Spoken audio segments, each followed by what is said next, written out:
Buenas noches a todos. Bienvenidos. Es para nosotros muy grato darle la más cordial bienvenida a esta charla sobre evaluación y valoración de proyectos geológicos con el profesor Juan Peralta. Brevemente les comento lo que la Escuela de Gestión y la Escuela de Posgrado Gerencia está realizando, que ya cuenta con más de 21 años de experiencia. El Grupo Gerencia que le ha dado respaldo. Está licenciada por SUNEDU, habiendo satisfecho los criterios de calidad académica y de investigación que requiere la nueva ley universitaria. Cuenta con alianzas estratégicas con la Colorado School of Mines, que es la número 1 en el ranking de universidades en especialidad de Ingeniería de Minas y Ciencia de la Tierra, y Colorado State University, especializada en recursos naturales y la industria del agua. La escuela tiene varios programas de trabajo. Entre ellas tenemos la maestría, que es la maestría en gestión minera. En la parte de capacitación ejecutiva contamos con una serie de diplomados, programas, tanto en temas de minería como en proyectos, construcción y habilidades personales. En educación corporativa realiza el desarrollo de cursos y programas específicamente a requerimientos de la empresa, y asimismo consultorías para empresas e investigación. Para este año la escuela cuenta con una serie de programas, uno de los cuales es el de evaluación y valoración de empresas mineras, que consta de 3 partes. La primera es la evaluación de proyectos geológicos, la segunda la formulación de proyectos mineros, y la tercera es la valoración con sensibilidad aplicando el @risk. Entonces, como parte de la promoción del programa, en el cual los asistentes aquí van a tener un 25% de descuento por su asistencia, les quería presentar este conversatorio de evaluación y valoración de proyectos geológicos a cargo del profesor Juan Peralta. Él tiene una sólida formación académica, así como los más altos grados para la calificación profesional, siendo un profesional Geology en Estados Unidos.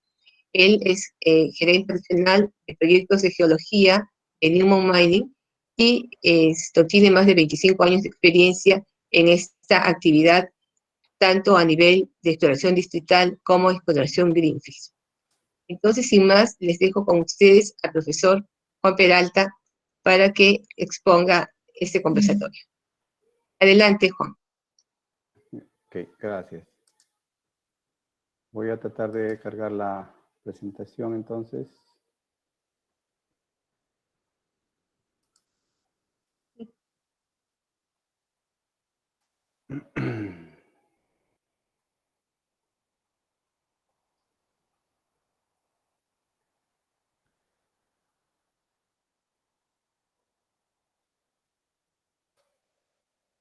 Por favor, me avisan si están viendo la presentación.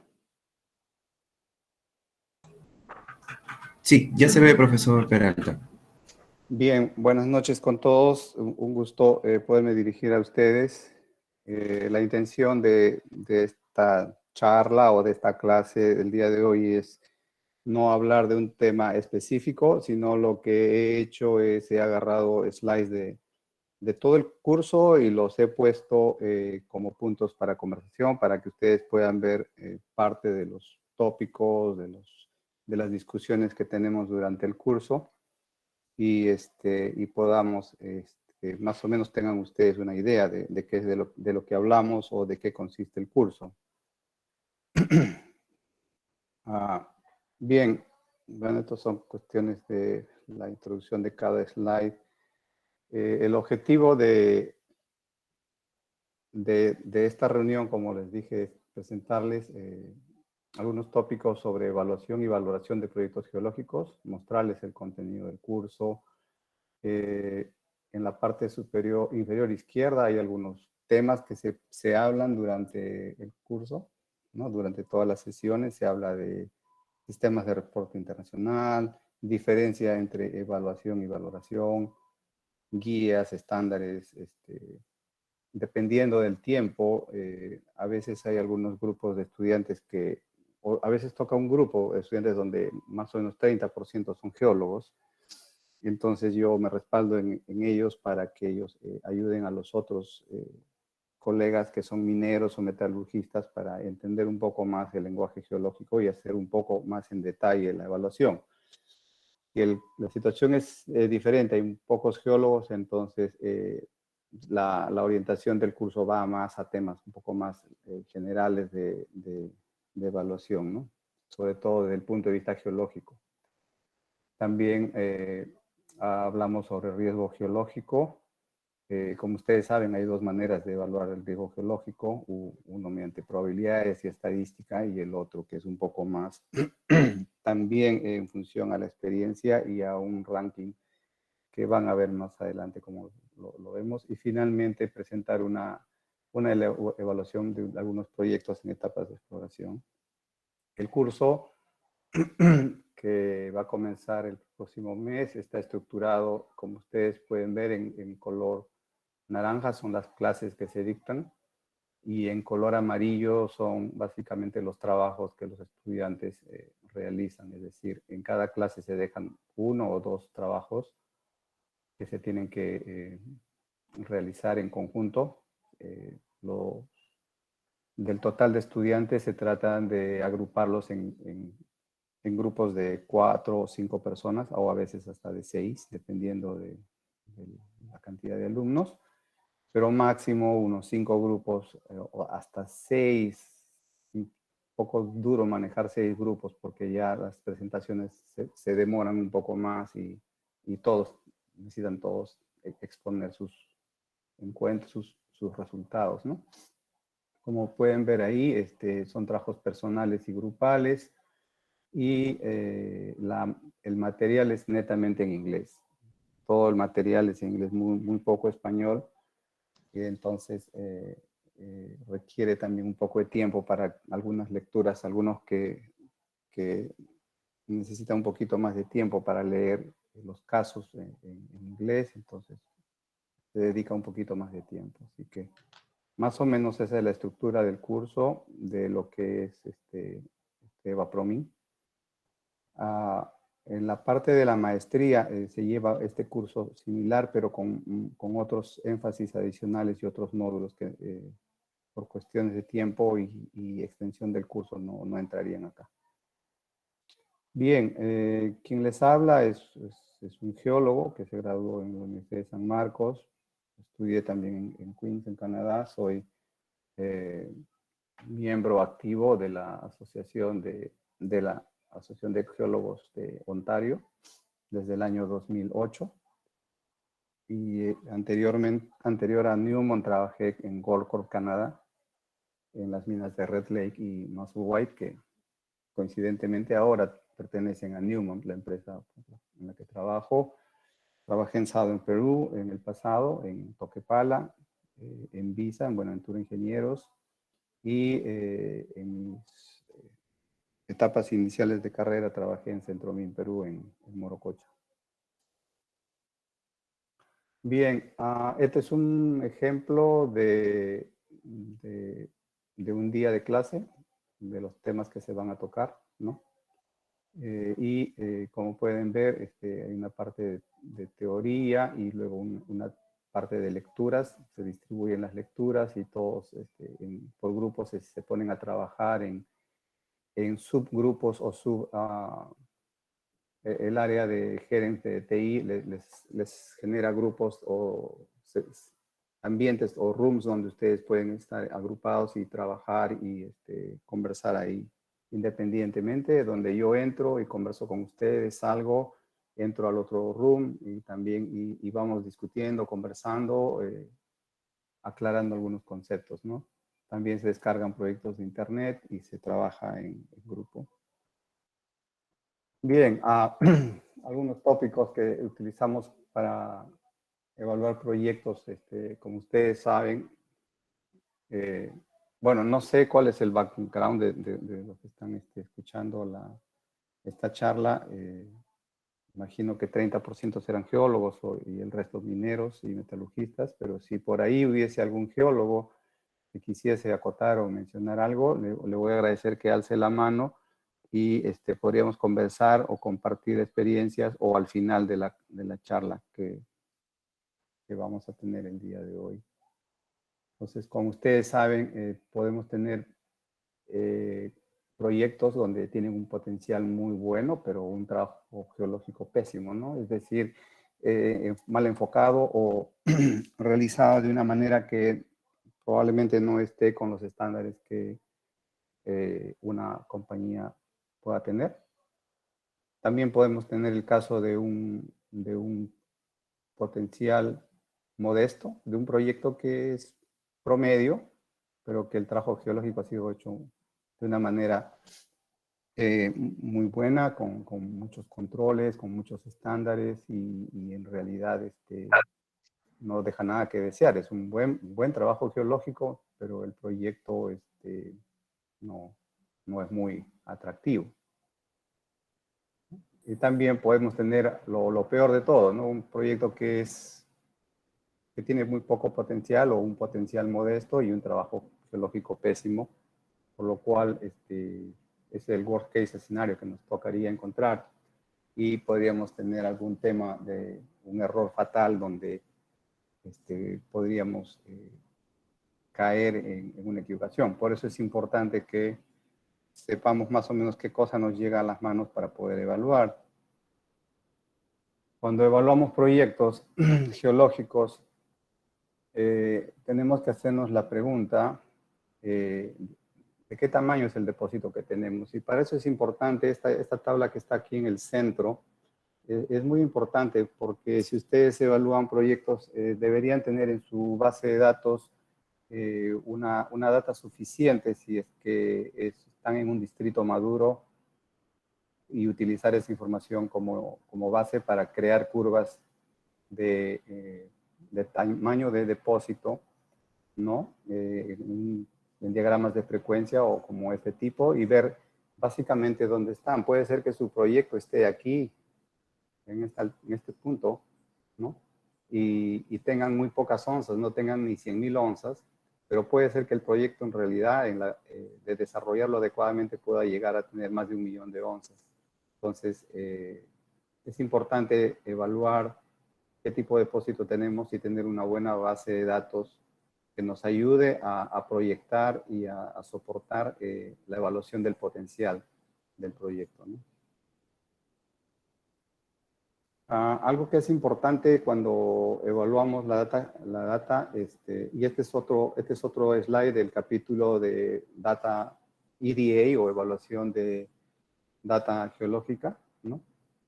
Y que tenemos que tener en cuenta que es la continuidad geológica y la continuidad del valor. Nosotros lo sabemos todos, ¿no? Podemos tener una beta que va por kilómetros de kilómetros con cuarzo, ¿no? La estructura geológicamente continúa, pero resulta que el valor de la ley no continúa. Entonces, esa variable de la continuidad de valor es muy importante, evaluarla y saber en qué dirección. Y la continuidad geológica, sobre todo, también es muy importante entenderla. Los muchos depósitos arqueanos o orogénicos tienen una continuidad geológica discontinua, vamos a llamarle así. Y hay que entender bien la geometría y la geología para poder modelar y entender cómo se ha modelado un depósito en función a su continuidad geológica y su continuidad de valor. Si nos ponemos a evaluar proyectos, independientemente de la continuidad geológica y de la continuidad del valor, hay una serie de actividades que los geólogos ejecutamos. Esta es una escalera que yo le llamo la escalera de la acumulación de errores, ¿no? Y comenzamos, como ustedes saben, con el muestreo y algunos trabajos anteriores al muestreo que vendrían a ser la compilación de data geológica o los trabajos de generación de proyectos. Pasamos a la etapa analítica o a la etapa de estimación. Y en cada uno de esos peldaños hay una serie de actividades que se ejecutan.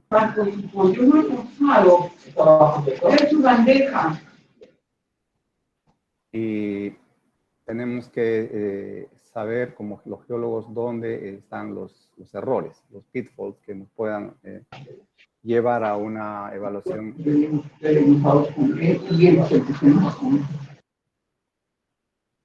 Que nos puedan llevar a una evaluación equivocada, ¿no?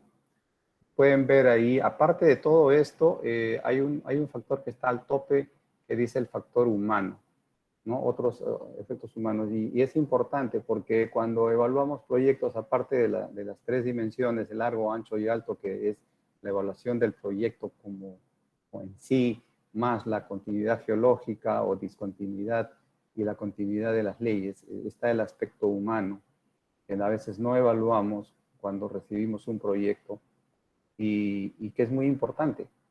Entonces, tenemos que evaluar el aspecto humano en el sentido de si es el personal capacitado o tiene las habilidades para poder desarrollar y generar un proyecto que sea confiable. Por favor, si alguien, si hay un feedback de bulla, por favor, les agradeceré que cierren su micro.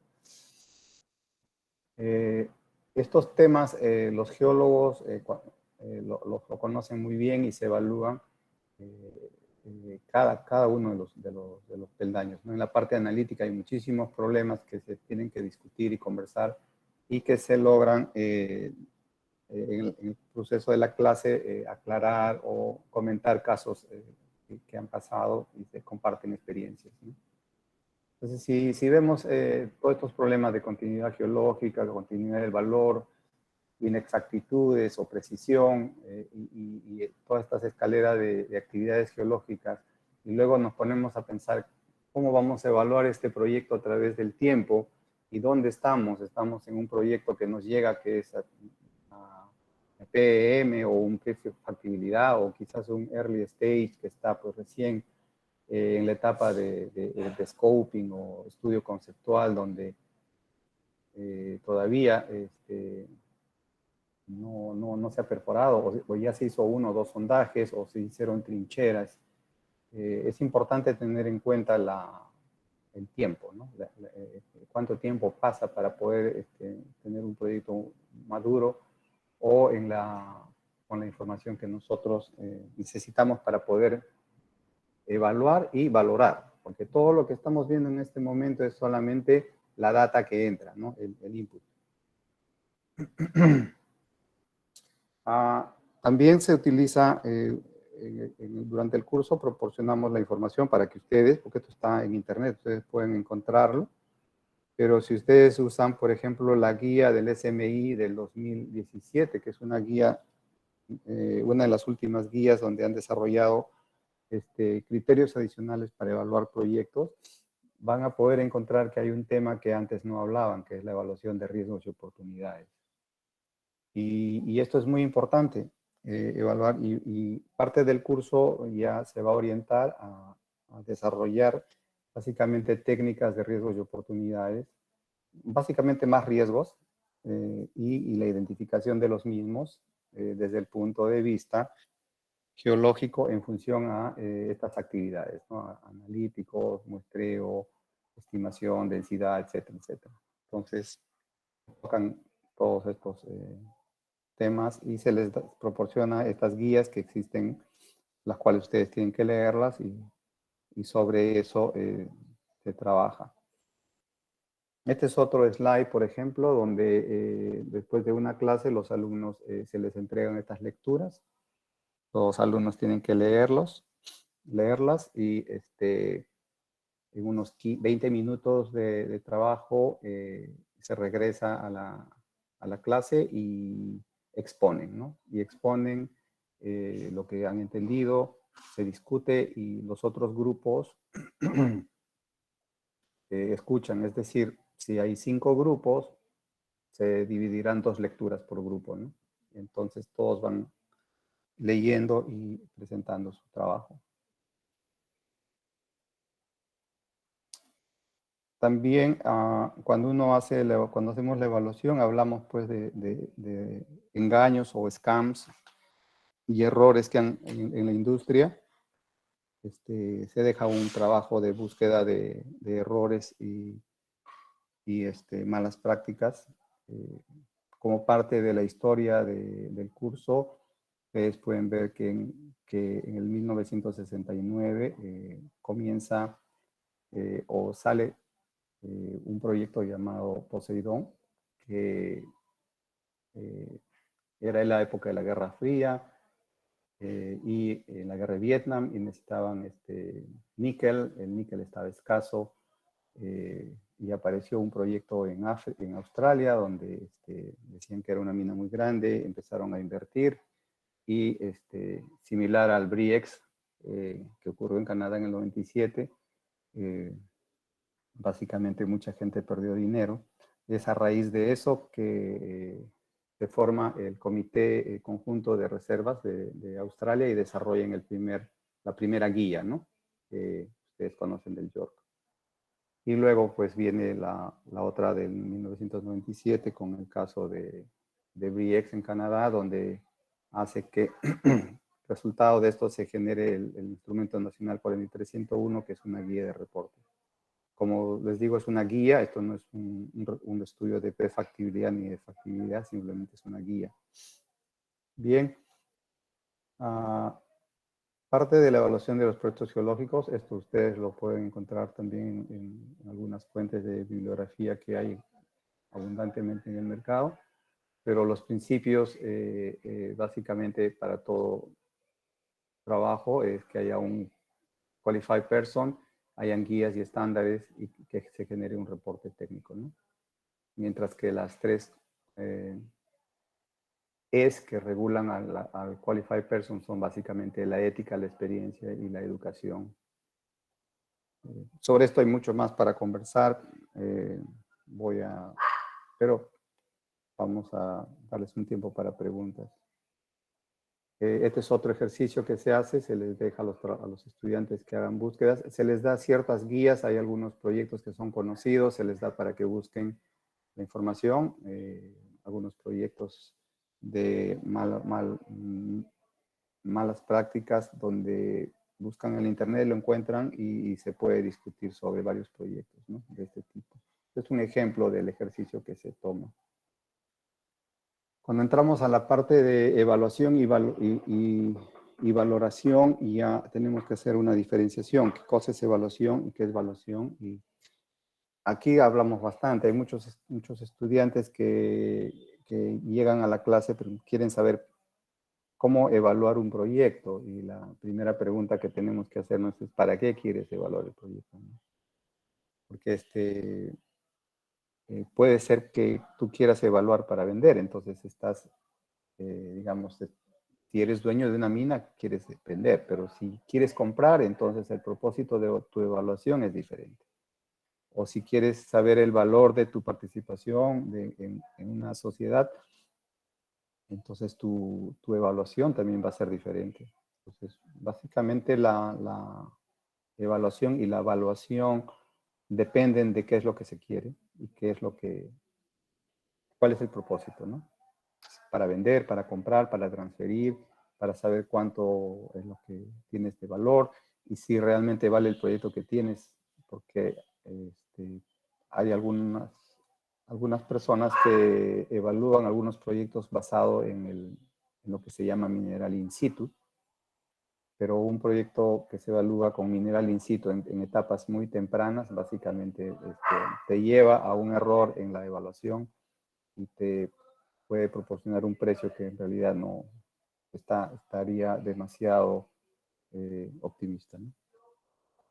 Lo mismo para la evaluación, hablamos de temas como, por ejemplo, el uso de referencias, patrones y estándares. Es la única manera, digamos, es la manera adecuada de poder evaluar. Y el ejemplo práctico es, por ejemplo, cuando queremos evaluar la tasa de desnutrición de los infantes o de los niños. ¿Qué hacemos? Buscamos una tabla donde nos dicen, si tiene 7 años, el niño debe pesar tantos kilos, debe tener, no sé, 1,10 m, 1,20 m de altura, debe pesar tantos kilos, ¿no? Debe ser capaz de alzar la pierna, correr, saltar, etc. Esos son patrones, son tablas. Entonces nosotros vamos chequeando y decimos, bueno, en base a esto el niño está adecuadamente alimentado, entonces encaja, ¿no? O requiere, o está con sobrepeso, o requiere mejor alimentación. Utilizando ese tipo de esquemas, patrones, tablas, es la forma como uno puede evaluar un proyecto geológico, de manera similar. Y para eso desarrollamos, pues, procedimientos, ¿no? Los geólogos tenemos una serie de procedimientos para evaluar eso. La evaluación ya es un poco más complicado porque en función a lo que uno evalúa, en función a lo que uno encuentra, es cuando recién uno le puede poner valor, ¿no?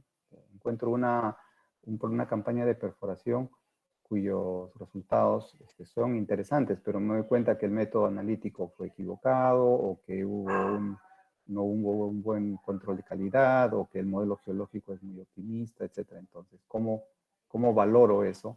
Ya es otra etapa más, ¿no? Que se discute más adelante.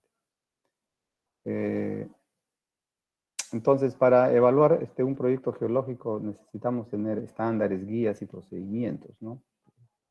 Si no los tienen, hay que desarrollarlos o buscar en el mercado guías por ejemplo, guías de muestreo, o procedimientos para métodos analíticos, guías de mapeo, guías de modelamiento geológico o estándares, etcétera, que nos ayuden a entender y poder evaluar el proyecto geológico.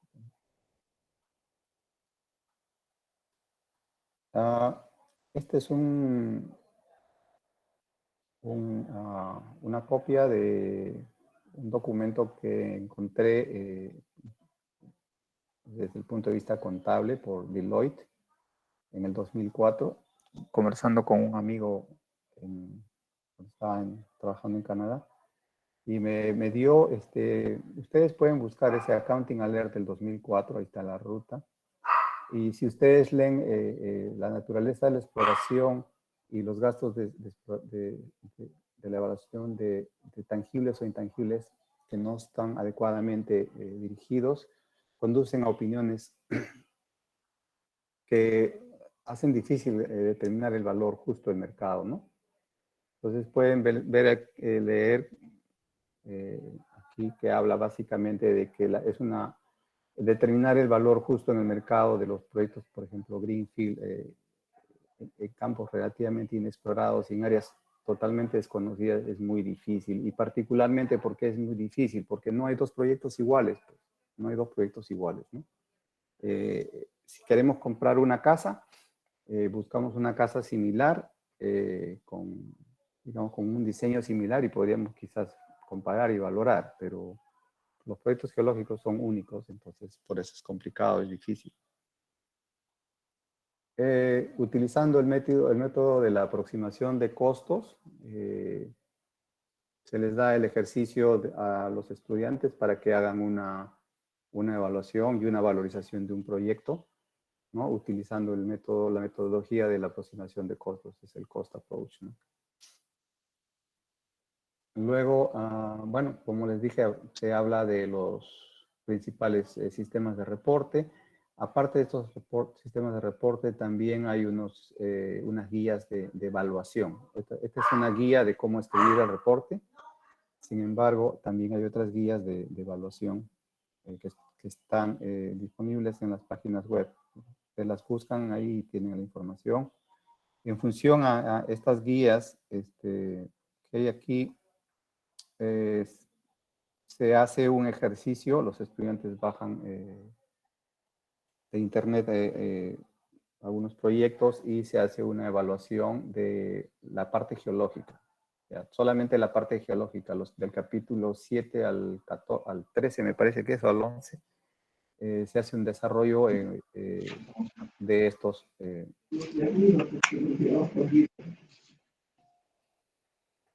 del reporte y se evalúa si el reporte está adecuadamente o proporciona la información adecuada, ¿no? ¿Qué es lo que necesita? Esto es más para, digamos, para un minero o un metalurgista, los geólogos pueden encontrar mucho más información, digamos, dentro de cada uno de estos capítulos o cada uno de estos ítems, ¿no? Luego, se les pide a los estudiantes que descarguen estos proyectos, ¿no? Y entren al CIDAR, busquen a través de esta guía y descarguen estos proyectos para que puedan hacer este tipo de evaluación, ¿no? Del proyecto en etapa de exploración preliminar, y también puedan utilizarlo si es que quieren para una evaluación utilizando el método de aproximación de costos. Y si es que ustedes quieren, también ya utilizan esta información como base para el trabajo con el siguiente, con Fernando Gala, que es el que ya ve con ustedes lo que es evaluación de proyectos en etapas avanzadas, donde ya tenemos flujo de caja descontado, cash flows y otras cosas más, ¿no? Bueno, esta es una estructura de un registro de riesgos de un estudio que hicieron en Australia, donde detectaron que, me parece que son como 120 y tantos proyectos, donde encontraron que básicamente 49% de los proyectos tenían problemas directamente relacionados con input geológico, o sea, data entry, ¿no? Y esa data entry es el tema que se quiere evaluar cuando evaluemos los riesgos aquí en el curso, ¿no? Esto ustedes pueden encontrar en las presentaciones que hay del Ontario Security Commission, ¿no? Donde hay deficiencias que ya son muy conocidas. Y lo que es importante resaltar aquí en el lado izquierdo, lo que quiero decirles es que hay bastantes errores en lo que es verificación de datos y datos, por ejemplo, de análisis de datos y estimación y clasificación. Estos son los puntos clave que, que nos enfocamos cuando evaluamos y valoramos los proyectos geológicos. También algunos de ustedes han podido ver estos registros de riesgos, ¿no?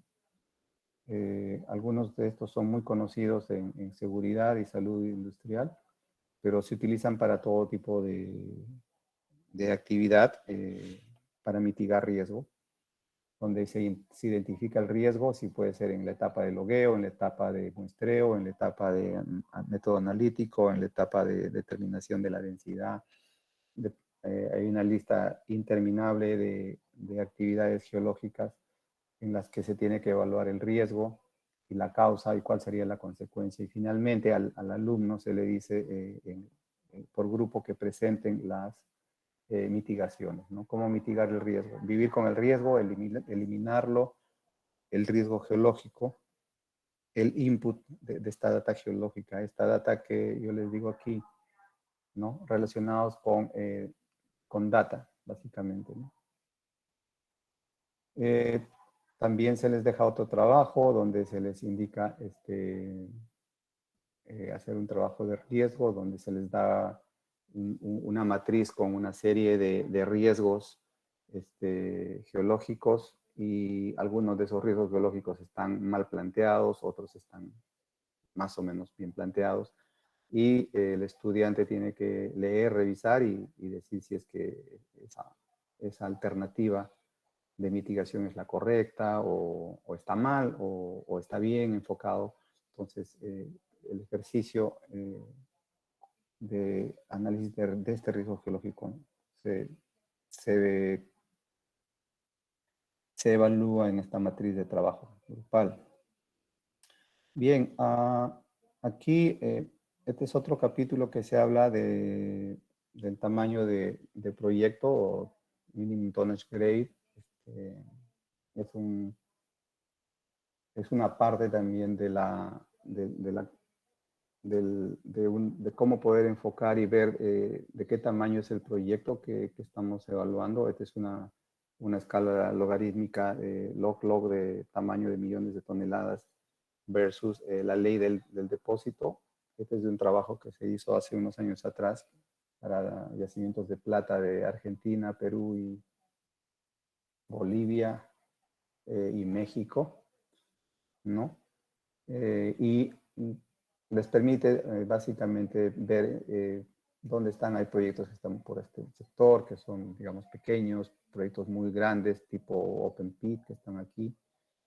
Y en función a eso, ustedes ya pueden saber en qué tamaño de proyecto están y cómo pueden compararse contra otros proyectos para lo que es valorización. Similar a esto, esta es una curva de tonelaje ley, ¿no? Toneladas por día versus, en este caso, es oro, plata equivalente, ¿no? Donde proyectos que están en la línea marrón, que vendrían a ser los brownfield, y en verde son los greenfield, porque estos más arriba definitivamente requieren mayor inversión de capital. Y ver dónde el proyecto que ustedes están evaluando cae, ¿no? Si cae por encima de esta línea o está marginal, o de repente está aquí abajo. Sin embargo, no es porque esté mal, es porque posiblemente no se ha evaluado todo el potencial del depósito. Bien, eso es todo lo que tengo para mostrarles. Si ustedes tienen alguna consulta, voy a dejar ya ahora abierto a preguntas y comentarios o algo más que deseen. ¿Está Flora o alguien de Gerente que está para que dirija la...? No veo. Sí, sí, bueno, sí, estoy acá, Juan. Sí, sí, ¿Qué estoy tal, acá. Flora? Sí, ¿Qué sí, tal? Flora. Claro, podemos esto. Por favor, si tuvieron alguna pregunta para el ingeniero Peralta.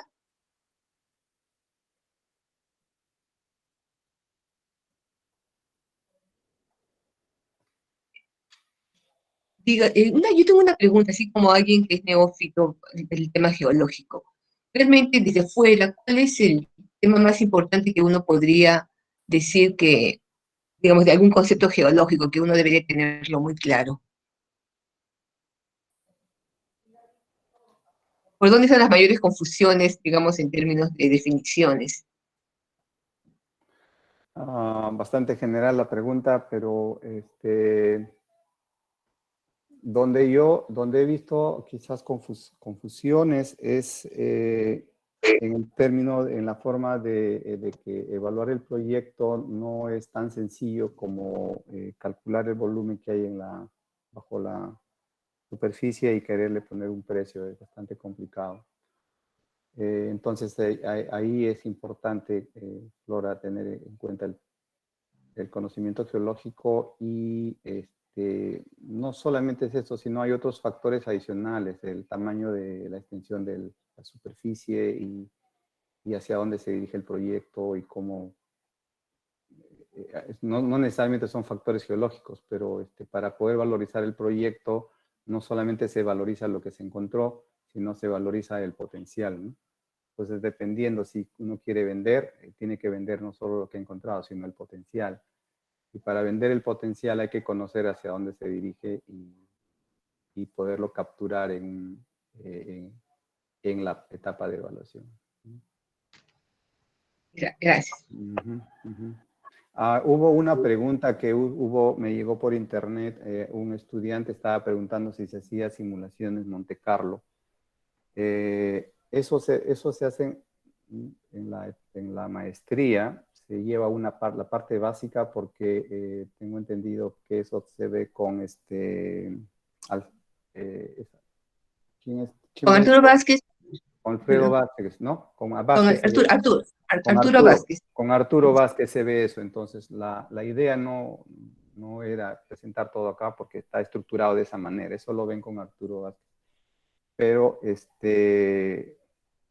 el riesgo mediante la simulación de modelos matemáticos en la etapa de modelamiento, básicamente es todo un ejercicio, un juego estadístico que te genera múltiples modelos, ¿no? Y en base a eso, pues, generan planes de producción y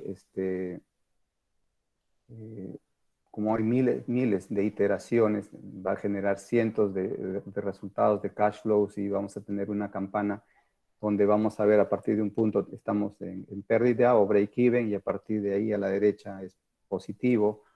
Ese tipo de ejercicios los pueden hacer, pero como les digo, el data entry, que es lo que vemos acá, ese riesgo, eso es la fuente de información.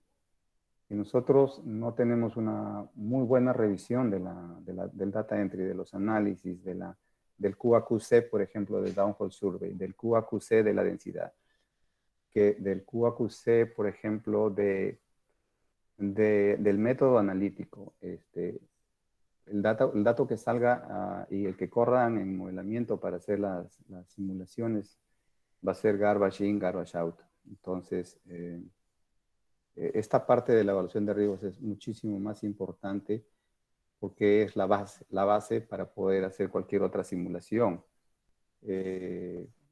Han habido casos, por ejemplo, en los que yo he podido constatar un proyecto que fue evaluado que tenía algún material transicional que fue descartado porque básicamente no había buena recuperación de oro. Y resulta que cuando se hace la evaluación del análisis de riesgo se encuentra de que el método analítico había sido equivocado. No había sido equivocado el método analítico estaba bueno, pero lo que estaba equivocado era la concentración de cianuro, por ejemplo, en el método analítico. Entonces, el método analítico consideraba una menor cantidad de cianuro con un menor tiempo de agitación, por lo tanto no extraía el oro que había y los resultados eran pésimos y había poca recuperación. Sin embargo, el proyecto, cuando lo evaluamos y vimos que ese era un cuello no un cuello de botella, pero era no un fatal flow tampoco, pero era un punto a explorar. Y se hicieron las pruebas, logramos llegar a recuperaciones de 60-70%, básicamente incrementando la concentración de cianuro, porque ese mineral tenía un poquito de cobre que no lo habían identificado los geólogos. Y entonces el cobre, como ustedes saben, digiere rápido el cianuro, ¿no? Lo debilita. Entonces, ese tipo de temas son mucho más importantes que el tema de hacer una simulación. La simulación es muy buena, pero una vez que tengas toda la data consistenciada, ¿no? O otros casos, por ejemplo, en que el Downhole Survey, por ejemplo, no hay una buena data, una buena calidad de datos o un buen calibración de instrumentos. Hay muchísimos ejemplos para conversar y discutir, que seguramente muchos de ustedes, los geólogos, los han visto, ¿no? Hay una pregunta de Denis Mendoza Ortiz. Dice, para hacer la valorización de los proyectos geológicos, más certeza nos dará con reservas probadas. Para los recursos, ¿se aplican las mismas metodologías? Y después pregunta también, ¿cuál sería su comentario? Proyectar una evaluación con categoría de potenciales. Ya. Bueno, en el caso de reservas, ya como dicen la guía o cualquiera de las guías, ya se ha demostrado una viabilidad económica. Puedes hacer un cash flow y puedes utilizarlo eso para un estudio bancable. En el caso de recursos, no, porque no se ha demostrado todavía la viabilidad económica. Puedes hacer un ejercicio para que te dé una idea. Y si estás en etapa de prefactibilidad, lo que tú necesitas es mínimo, al menos evaluar unas 3 o 4 alternativas de minado. Por lo tanto, en una etapa de prefactibilidad, donde tienes quizás material solamente inferido o indicado, necesitas hacerlo el proyecto mucho más robusto. Y la única manera de hacer el proyecto robusto es convertir más material indicado en inferido. Y de esa manera tu evaluación económica podría tener un mejor sustento. Pero a la vez, el modelo geológico también debe estar al nivel que requiere para hacer la evaluación y la matriz de pruebas metalúrgicas también, ¿no? Ahora, si vamos a etapas mucho más tempranas, el método del cash flow ya no es el adecuado. Precisamente por eso, en este módulo llevamos el método del costo por aproximación, ¿no? Que es el método adecuado para evaluar proyectos en etapas tempranas, en etapas donde ha habido muy poca perforación. Creo que con eso respondo a la pregunta. Yo creo que sí. ¿Alguna otra pregunta del público? Sí, por Sí, favor. adelante. Sí. Bueno, felicitarlo a Juan Peralta, mi formación en una muy buena exposición. Mi pregunta es la siguiente. Se habla de riesgos geológicos y, bueno, registros de riesgos. Eh, ¿Podría poner, por favor, Juan, un ejemplo de este tipo de riesgos y la manera de mitigar o eliminarlos en alguno de los casos que usted conoce? Claro, Nicolás, hay muchísimos, muchísimos. Por ejemplo, eh, un método que muchos geólogos utilizamos es la perforación con RC. Un caso que hemos podido encontrar hace años atrás en Yanacocha, me acuerdo, cuando se perforó las gravas, se perforó con RC y resulta que no había muy buenos resultados. Se perforó con PQ, con diamantina, y las leyes salieron mejores, se tuvo mayor recuperación de muestra. Pero cuando se hizo ya la evaluación del recurso y se encontró un tonelaje de más o menos que era consistente, al momento de minar, la reconciliación era pésima, aunque la ley era alta. Entonces, cuando la ley es alta, todo el mundo está feliz y nadie ve los errores, pero cuando ya entras a depósitos similares, cuaternarios, por ejemplo, de este tipo, y que también podría ser para un botadero, no, para paz de lixiviación, por ejemplo, donde tienes algún mineral remanente que necesitas evaluar, se encontró que el método sónico es el método adecuado. Entonces, cuando tú evalúas el riesgo de utilizar un método de perforación y sabes los pros y los contras de cada método, la mitigación fue cambiar de método de perforación, utilizar perforación sónica, por ejemplo. Y es más, tú sabes que la perforación sónica te permite sacar mayor cantidad de muestra, incluyendo la muestra de material fino, y se implementó el procedimiento de poner la muestra en unas bolsas de plástico como salchichas que le llaman. Entonces entraba de frente y se sellaba, no había forma ya de contaminar. Y se encontró que el yacimiento en ley creció más o menos un 25-30%, porque básicamente los finos estaban siendo lavados, ¿no? Entonces es una forma, por ejemplo, de evaluar un riesgo por el método de perforación y la mitigación, ¿no? Otro ejemplo podría ser cuando se evalúan yacimientos que tienen, por ejemplo, carbón orgánico, eh, y no se sabe si eh, algunos geólogos evaluamos y analizamos por 4 ácidos y con 4 ácidos extraes todo. Pero al final, cuando llega tu evaluación y tu depósito está evaluado con 4 ácidos, no te ayuda cuando haces las pruebas metalúrgicas y te das cuenta que no puedes recuperar oro porque hay oro que está entrampado a nivel microscópico ¿no? en sílice o también hay capturado por la presencia de carbón. Entonces tienes que desarrollar un método analítico, sentarte con el laboratorio, con un especialista en laboratorio analítico y evaluar un método. Hay métodos que, por ejemplo, le llaman el Spike, donde adicionalmente se le pone se sala la muestra con una concentración, por ejemplo, de 0.3 gramos de oro, ¿no? Y se disuelve y se deja que el carbón orgánico lo absorba. Entonces, de esa manera se logra saber cuánto el carbón te roba y no te deja extraer. Por lo tanto, con eso generas un factor de ajuste para tu depósito, para que puedas calcular una buena recuperación, porque al final la recuperación es la que te va a decir cuánto vas a vender, ¿no? En tu proyecto, y tu flujo de caja va a estar mucho más saludable al final. Bueno, hay varios ejemplos, Nicolás, dependiendo de en qué parte encuentras, ¿no? Ok, interesante. Eh, Pero hay una pregunta de Angélica Ramírez. Quería Pregunta, preguntar, es- si es cortito, sí, a quería, ver.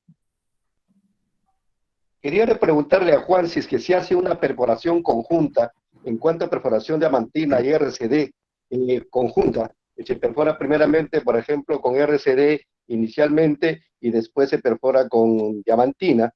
Eh, Quizás hay unas normas específicas para solamente hacer una perforación con diamantina o RCD o incluso la sónica también. ¿Se puede aplicar los tres métodos conjuntos o de manera independiente o hay algún procedimiento para ver los riesgos?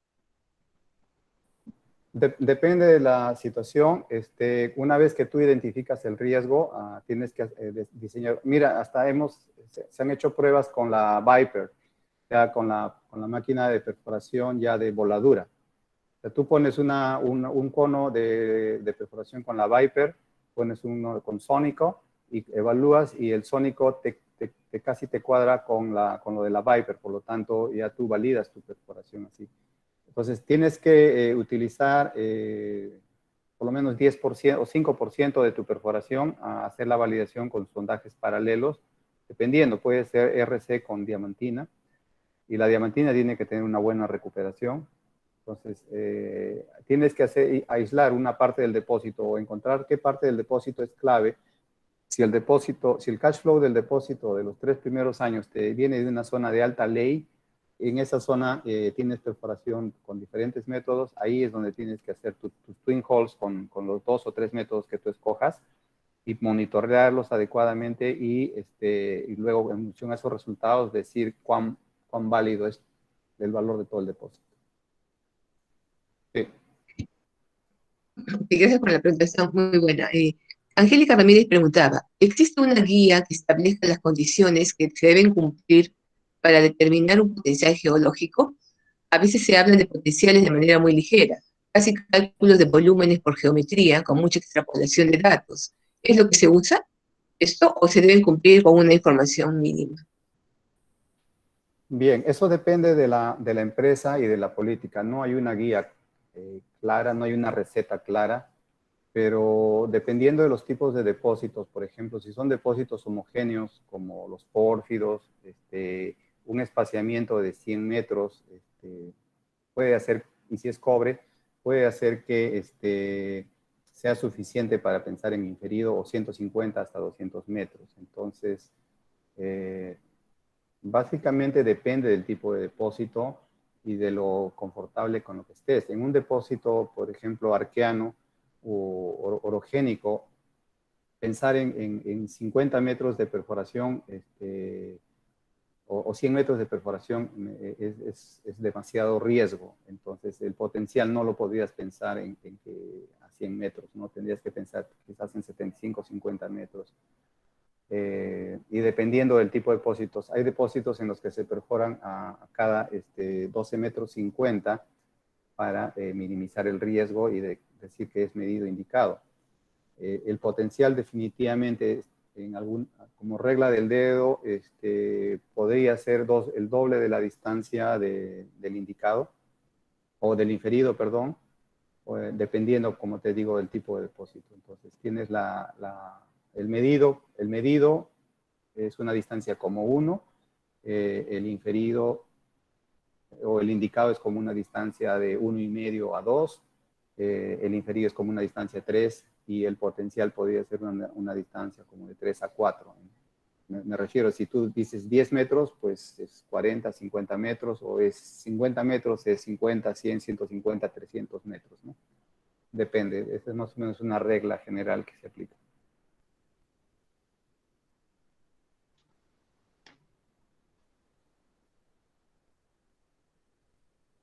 ¿Alguien más en la audiencia tendrá alguna otra pregunta para el profesor Peralta?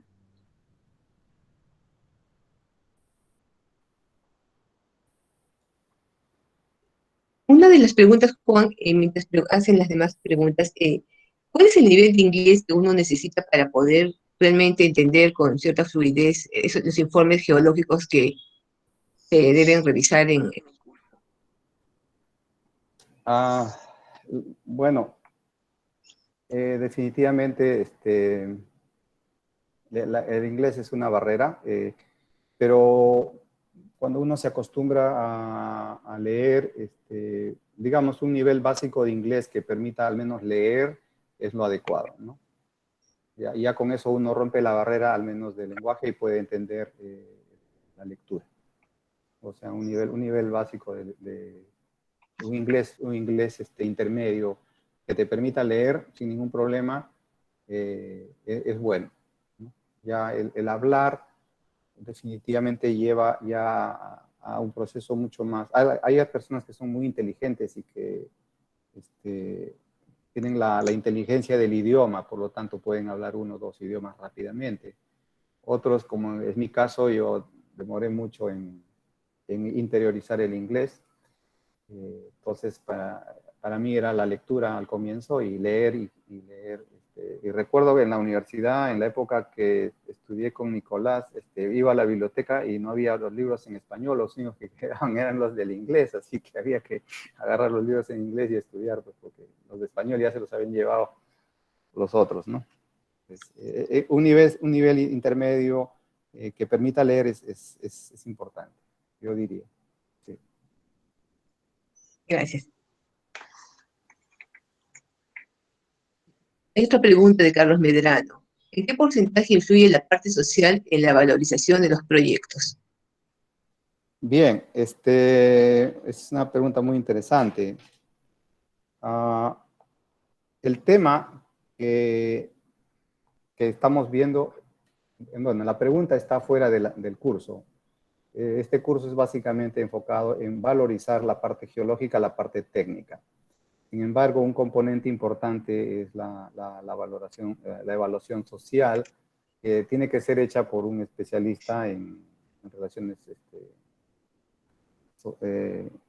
¿cómo le llamamos? Relaciones públicas o relaciones Relaciones comunitarias, comunitarias. Sí, en el tema. ¿no? El componente, porque es ya bastante, es un componente bastante soft, ¿no? Muy variable, basado en la percepción de las personas, basado en las aspiraciones de la población, basado en la información.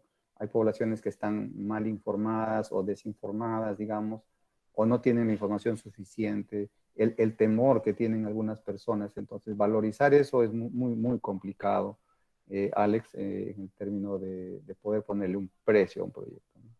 Sin embargo,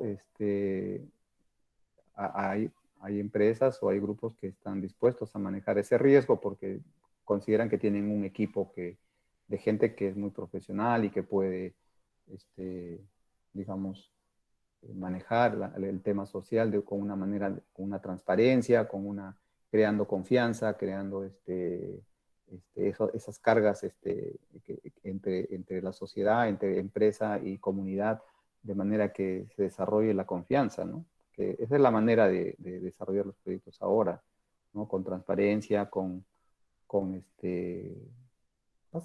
la palabra básicamente es transparencia, ¿no?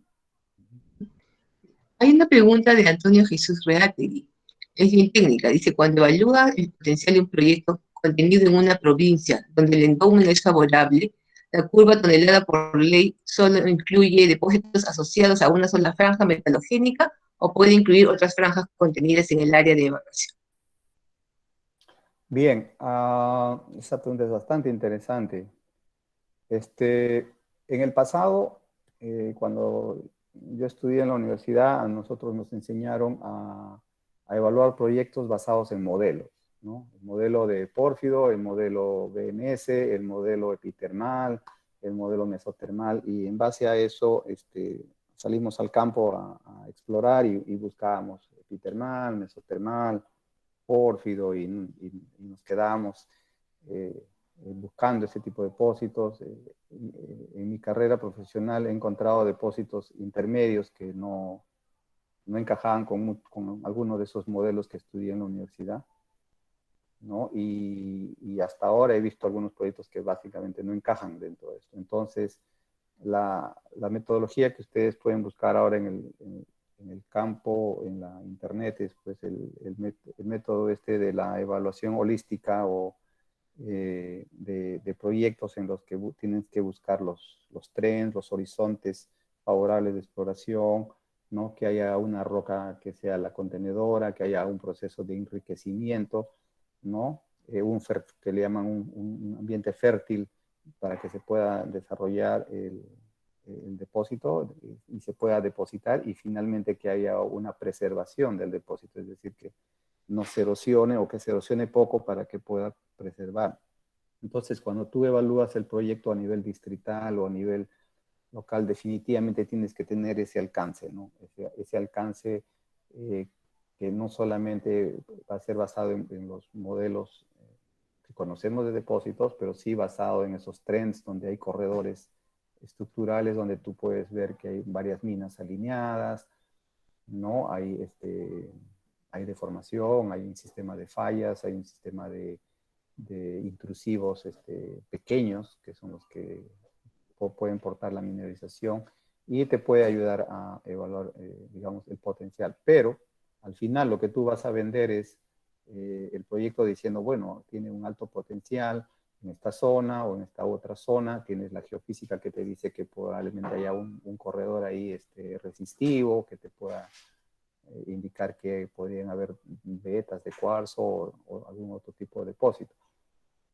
El valor que tiene eso, básicamente se basa en el valor del estudio geológico. Si tú has invertido $1 millón en hacer o $2 millones, hacer un vuelo geofísico en esa zona y has encontrado algunos corredores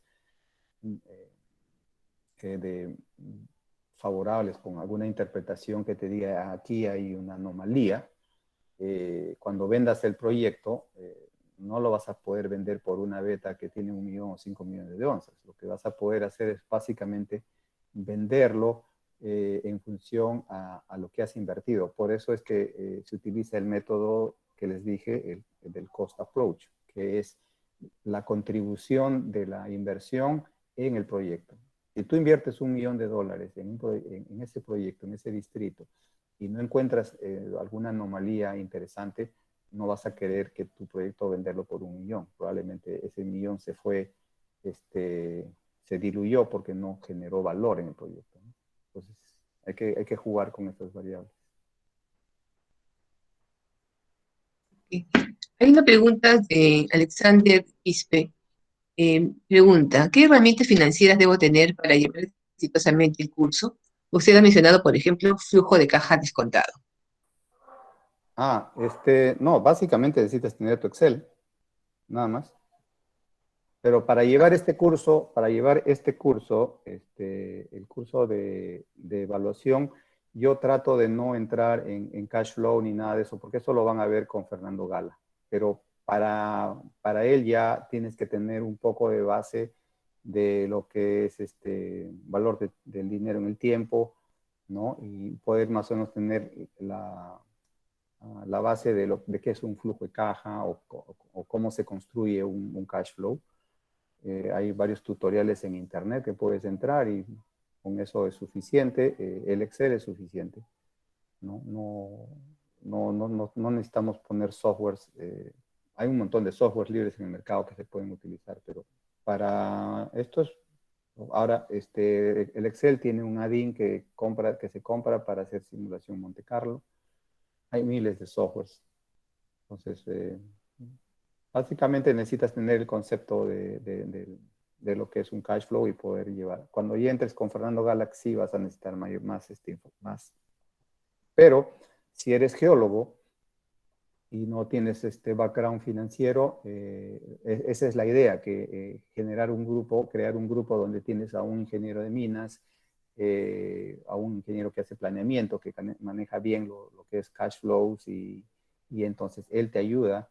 Mientras tú ayudas a tu grupo con tu información geológica, con tu eliminación de riesgos o mitigación de riesgos, tu compañero te da con la parte de minado, de diseño, y el otro que sabe algo de finanzas te ayuda con lo que es cash flow. Entonces, esa es la idea, generar un equipo de trabajo para que puedan todos aprender, ¿no? Porque al final no todos podemos abarcar todas las disciplinas, es bastante difícil. Fernando Silva pregunta, ¿cuántos años de experiencia se necesita para llevar el curso? Yo diría que un año, ¿no? Uno o 2 años, Juan. ¿Cuántos años de experiencia para llevar este curso? Este curso, sí. Yo creo que, Un poco más. no, yo creo que los tópicos son importantes y yo cuánto hubiera querido de geólogo junior, tener un curso como el que he preparado para estar, no hubiera cometido tantos errores, no hubiera cometido tantos errores, en mi carrera profesional, ¿no? Entonces, no necesitas tener años de experiencia para poder llevar el curso, lo que necesitas es tener las ganas de aprender y cuanto antes te llegue la información, menos errores cometerás en tu carrera profesional. Ah, así es. También Miguel Caballero pregunta, ¿se aplica el factor de incertidumbre en la valoración de proyectos? Esa es la parte que hace Arturo Vázquez. El tema de, porque usamos el software @risk para hacer el análisis de sensibilidad. Sí, se aplica, bueno, para evaluar el tamaño de un proyecto, esto no lo vemos en este curso, pero sí se aplican a algunos factores que se pueden ajustar como probabilidad y son una acumulación de probabilidades, ¿no? La probabilidad de que de la continuidad geológica, la probabilidad del tamaño del proyecto. Por eso que en el primer slide donde le mostré la curva esa, tipo log normal del tamaño del depósito, esa es una curva que les ayuda, por ejemplo, a poner la probabilidad del tamaño del depósito. También se puede utilizar otros factores como si hay presencia de agua, para que sea minable o no sea minable, si el proyecto está en la cumbre de un cerro o en el valle, en el fondo de un valle, todo eso hace que el proyecto sea definitivamente minable, pero la probabilidad de la extracción hace mucho más difícil si es que está en el fondo de un valle, porque definitivamente vas a tener que tener capital para bombear agua, estabilizar las paredes, etcétera. Entonces, dependiendo del tipo de proyecto, sí, se aplican una serie de ponderantes o factores probabilísticos para poder evaluar. Ok, muy bien, Juan. Gracias por la información. Ya son las 8:07 y creo que hemos respondido todas las preguntas. Más bien, les animo a todos los que están interesados, por favor, a matricularse en el programa porque van a tener un descuento del 25%. También les ruego llenar la encuesta que tenemos aquí preparada para que nos comenten sus impresiones sobre esta conferencia y sugerencias de nuevos temas. Y como ya lo dijo el profesor, lo que necesitamos son ganas, energía para poder estudiar todos estos temas nuevos que, como ya les decía al inicio, consta de 3 partes principales el programa. La parte de la evaluación geológica, la parte de la evaluación de proyectos mineros y la parte de la valoración también de proyectos con análisis de sensibilidad. Y si tuviesen alguna pregunta adicional, escriban a Flora. Creo que ustedes tienen la página donde ellos pueden recibir algunas preguntas más. Si tienen alguna pregunta más, escríbanle a Flora o a Jerens y Ahí dejo mi correo. me lo pasan y yo les respondo con todo gusto. Y que tengo la respuesta. La pregunta final de Rubén Apasa es, cuando son proyectos de pequeña minería, ¿hay alguna diferencia en la valoración? Bueno, precisamente la pregunta cuando hacemos una evaluación es ¿para qué quieres evaluar, no? ¿Y qué quieres hacer con la evaluación? Definitivamente los clientes tienen diferente interés y tienen diferentes aspiraciones. Por lo tanto, una evaluación de un proyecto pequeño para una pequeña minería tiene un alcance diferente, ¿no? No se puede pretender aplicar algunas, digamos, prácticas que son un poco costosas, pero lo que sí se debe tener en claro es la transparencia al momento de decirle al propietario lo que vale su proyecto, ¿no? Porque algunos pequeños mineros creen que su proyecto vale mucho, basado, como les dije, en el criterio del valor in situ, ¿no? O sea, aquí me ha dicho un ingeniero hace años que aquí hay 1.000.000 de onzas de oro. Entonces yo agarro 1.000.000, multiplico por el precio de 1.700 que está a dólares la onza en el mercado y digo, ay, bueno, pues que me den el 10%, ¿no? Necesito 200 millones de dólares y les doy mi proyecto. El tema con un pequeño minero es que dependiendo del área, no puede ser que su proyecto sea muy bueno, pero no tienes la propiedad de los alrededores como para poder poner un pad de lixiviación, una pequeña plantita de procesamiento. Entonces todo eso va generando no puntos en contra, pero digamos la evaluación tiene que ser integral. Entonces, es importante el método del cost approach, como le digo, aproximación de costos, para que el propietario de la pequeña mina sepa lo que vale. Y básicamente es cuánto dinero invirtió en ese proyecto y cuánto dinero que invirtió generó valor en el proyecto. Porque si no genera valor en el proyecto, lamentablemente las expectativas no se van a poder cubrir. Y sí, tienes que tener en cuenta el tamaño del proyecto pequeño y la aspiración del pequeño proyecto. Porque ocurre a veces que algunos geólogos son contratados y cuando les dicen, oye, tu proyecto no vale tanto, ya el pequeño minero ya no le quiere ni pagar, ¿no? Porque dice, no, este está loco, yo estoy equivocado, a mí me han dicho que vale más. Entonces ahí ya son otros temas. Sí. Interesante la realidad, pues, son diferentes temas. Sí, ya son 8:11. Muchas gracias, Juan, por toda la información que nos has brindado. Ok, gracias. Muchas gracias a todos y espero que se animen y estamos conversando. Muchas gracias. Ok, muchas gracias a todos. Muchas gracias por su asistencia. Nos vemos en el curso entonces, el día 3 de abril. Hasta pronto. Gracias a todos. Gracias a todos. Hasta pronto.